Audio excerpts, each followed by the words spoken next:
You're watching TV8 Summit. It's late on 8. Well, it's not too late yet. We still have more of this episode to come, and we are featuring Fatipus webisode series here. And joining me now is one of the team skiers, Var Kutnik. Thanks for coming in here, man. Good Stoked to be here, man. Happy to talk to you. All right. Well, and we were just talking with Sean a little bit ago, getting his perspective on what it's like to be out on the chutes and what he likes to ski with, and what he likes about the Fatipus skis and what he likes to do when he's skiing. But so basically the same kind of questions with you. I mean, first, tell me about yourself, though.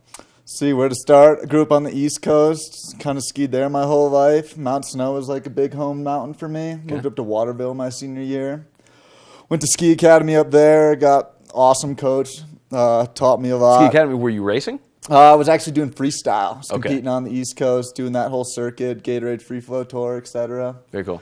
Yeah, and then moved out here my first year out of high school, and within the first week of being out in Breck, I had linked up with Jared and got my first real Colorado job. Just real quick. Yeah, got to be ambitious on it. That's right. You know? Got to be a go-getter. Yeah, all right. Step on it. So now when you arrived in Breck, you quickly got hooked up with Fatipus. What was that like? It's been crazy. You know, I started off shipping skis in the garage. Okay. And just getting a couple skis here and there just for working. Before I knew it, I was on the real deal skiing and everything with the team. It's been a crazy experience, kind of like a lifelong dream. Definitely. And we just saw the video that you were featured in, and you are the first skier we see. So that's pretty cool getting that opening part. Put a lot of work into this year. Definitely took a lot of the first hits and definitely took my fair share of injuries throughout the video. Yeah. But overall, I was pretty excited the way it came out and definitely excited to probably put out another part in the coming year. Cool. And we not only see you in the park, but also in the trees and out in some other terrain. Where were some of those other areas that you were skiing? Most of them are actually in Breck. That was my thing. I was kind of wanted to stay locally. We actually ventured over to Peak 6 a lot, bunch over to Peak 10, you know, above tree line, getting hiking. But yeah, I'm staying local is our main thing here, and skiing around, being with friends. And seeing the product at work is cool too. Yeah, no doubt. I mean, especially with the new Peak 6 expansion, you know, just easier to move on out. Yeah, are you pretty excited about that? I mean, there's love and hate on both sides, you know. You bet. I got a lot of memories on Peak 6. It'll definitely never be the same. But at the same time, it's like there's always room for change. So moving over to Peak 5 isn't always a bad thing. Just keep on doing it. There's 10 of them. Yeah, so exactly. It's going to be a while before they can get Can't them all stop. right. All right. And tell me this, because I asked Sean this a little bit earlier too. When you were out shooting, what were some of the challenges? The love of shooting. I don't know. Sure. It's definitely another love-hate relationship. Absolutely. You know, besides the filmer actually doing his work, you got to decide what you want to do. You know, it's your image, your reputation. What you're putting out is how people are going to remember you. And I'm pretty specific about my tricks and what I like to do. And, you know, what do you like to do? I don't know. I'm into the more styling, like a little bit more in that area of skiing. I definitely don't like to go as crazy on the spin aspect, but a little more on the slow, kind of add a whole bunch of different aspects from different sports, and I take a lot of influence from surfing and skateboarding. I don't know, try and mix it into my skiing, and it seems to be working a little bit, hopefully. Does that work pretty well then with the way Fatipus manufactures their skis? Definitely. I mean, when I was growing up, I would ski on just about anything, and sure, you know, that's what happens. But once I got on Fatipus, it was weird. It was definitely the first ski that was ever a game changer for me, that actually increased my ability to do what I do better, which was, I mean, hands down the biggest decision. So love the way they've been riding. Definitely got to do some work in the designing of the graphics this past year, and was even more stoked how those came out. And yeah, can't beat the graphic, can't beat the ski. It's a win-win. Now, are you also involved in some competitions? Yeah, I've actually done a few of the big mountain competitions this past year. I'm actually moving out of the park scene, done those in the past. Did pretty well over in Winter Park last year. Got a third place finish on a free-ride world qualifier, so pretty hyped on that. Yeah, hopefully move into that. I actually just bought a snowmobile, so all right, gonna be venturing out. So we'll look forward to get some sled shots then. Yeah, too. that's the plan. All right. So what else would we expect from you in the next time we see you in a video part then? Let's see. I mean, it's definitely in my step in my career that I'm kind of moving out of the park and taking my tricks that I've learned there and taking them into the backcountry, and especially kind of leaning towards the urban scene a little bit these days. It's kind of like a cool, I don't know, it's a cool way to express yourself. It is a different environment. It's yeah. something you can be completely creative in your own way. Definitely. And bring your style to it, whereas if it's just a rail setup in a park, you can see an actual rail that people use, and you see so many different variations, and it's very cool. Yeah, I definitely adapted from skateboarding. You know, their whole outlook on staying in the park and then getting out and filming those segments was kind of the route for all this. It's been and we've happening. even seen a little bit of urban from you in this video, right? Yeah, I actually got to hit this the Bergenhof rail this year, which old building after 23 years got torn down, and got to hit the closeout on the deck this year right in front of Peak 8, right when you get off the gondola. You got the Colorado lift right there, and Rocky Mountain Super Chair, and yeah, I got to hit that closeout this year. Got a 50-50 on. It was pretty hyped, and right before I got kicked out, got the shot, so couldn't have worked out any better. Cool. So you must have been the last one to do it. First and last. Can't beat that, right? That is cool. All right. Yeah, I mean, Neil Armstrong's got nothing against you. I guess so. All right. Well, so that sounds cool, man. Best of luck to you when the next video and competition's coming up. Looking forward to seeing some more videos of Fatipus. And, you know, I hope to see you on the hill sometime, all right? For sure, man. Cool. Thanks for having me. Thanks for coming in here. We're going to get some more videos right now, so keep it tuned here. You're watching LO8 on TV8.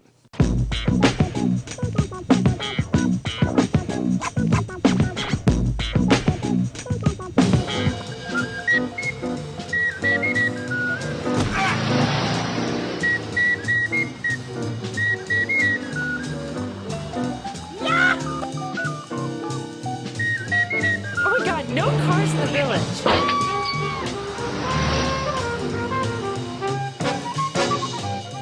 The deepest POW I skied all season last year had to have been in Eastvale. Never been there. No, got to ski Eastvale for the first time last year. It was about nipple deep. Went back there with a bunch of good skiers that had skied it a bunch of times.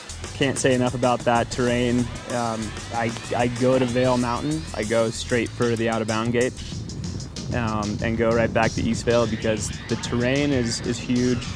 It's steep, and there's tons of POW back there. It was a super snowy day. I was a little out of my element with the whole Avi crazy slide ratio back there, but there were days back there where if you weren't going fast enough, you would sink and go under the snow. Just choking on it. The bad side about Eastvale is there is pretty bad avalanche conditions. You know, definitely going out there with experienced people and a big crew is good. It makes you kind of feel safer and be with people that know what's going on. Guys I was with knew what to be on and when to be on it, so that was good, kept us safe, and yeah, I got to enjoy chest deep. But if you are brave, you can venture out into the cliff bands, and there's some big air to be had back there, and just got to go and get it.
In true Fatipus fashion, we decided to roll into Jackson Hole and for the Powder Magazine ski test week, and just thought it was a good idea to party like rock stars for a week. And unfortunately, you know, one of us did get arrested one night. I don't think I've ever not slept so much and drank so much and skied so much in 4 days, so was pretty good. We had a great time. You know, pretty much won the powder party.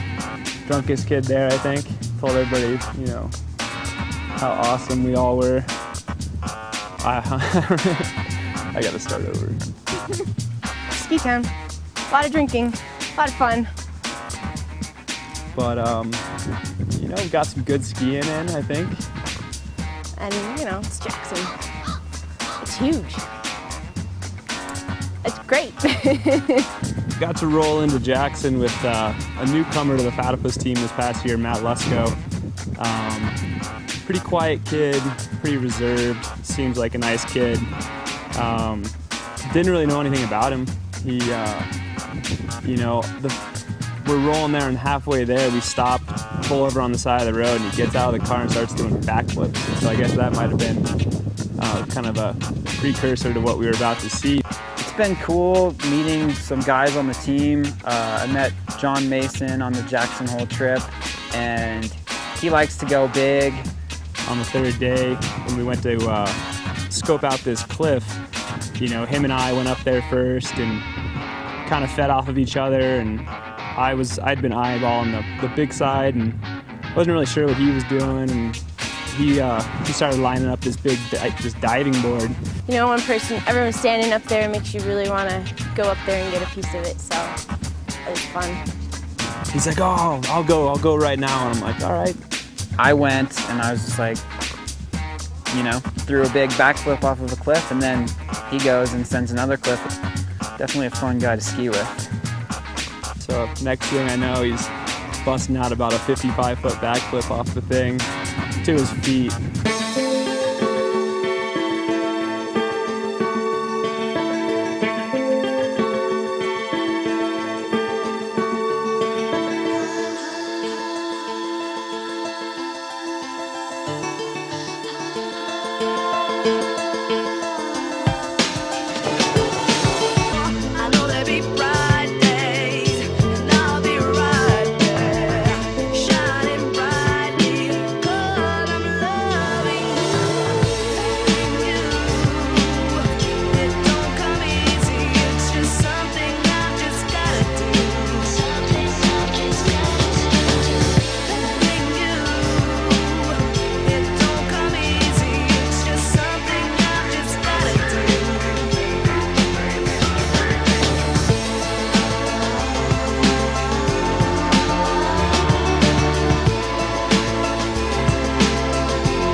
Monarch cat skiing this year, we got invited by Greg Ralph from Monarch to come up and do a little skiing off the cats. And it was in the middle of about a 2-month dry spell here in Colorado. And Fatipus owner Jared gives me a call and says, do you want to go cat skiing tomorrow? And I was like, yes, I do want to go cat skiing tomorrow. Get there in the morning, they report something like 9 inches. We're like, oh great, this is gonna be a really nice, fun 9 inches, you know, best snow we've seen in weeks. Turns out we get off the cat and we're in about 18 inches of snow, and it's snowing 3 to 4 inches an hour. It's absolutely dumping. And it ended up being super fun, probably the deepest powder, definitely the deepest powder of the whole season. By the end of the day, we were chest deep in 35 inches of the lightest, driest snow I've ever skied. you have one of those days where every single person has got the biggest grin on that they've had all year, and you know it's one of those shared experiences that nobody's going to forget. Sure enough, we're still talking about it a year later, because that was probably the best POW day of last season for all of us, and we had some good ones.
Closing out another episode of Late on 8. Thanks to you guys for joining me here this evening and for hanging out and tuning in. I hope you enjoyed it. I want to give a huge thanks going out to the Fatipus crew, Jared, the owner of the company, and again, made right out of Breckenridge, so great local company. Find them online at fatipus.com, and don't forget the hyphen, fat-epus.com. And also big thanks going to the team skiers that came and hang out with me, Sean and Vark. Best of luck to those guys going out there and furthering their skiing career. Now, if you want to watch more Late on 8, you can find us online as well at tv8summit.com, or just keep tuned here to TV8 Summit. We begin another episode each and every night from 8 p.m. to midnight. Until then, get outside, will you? And we'll see you again.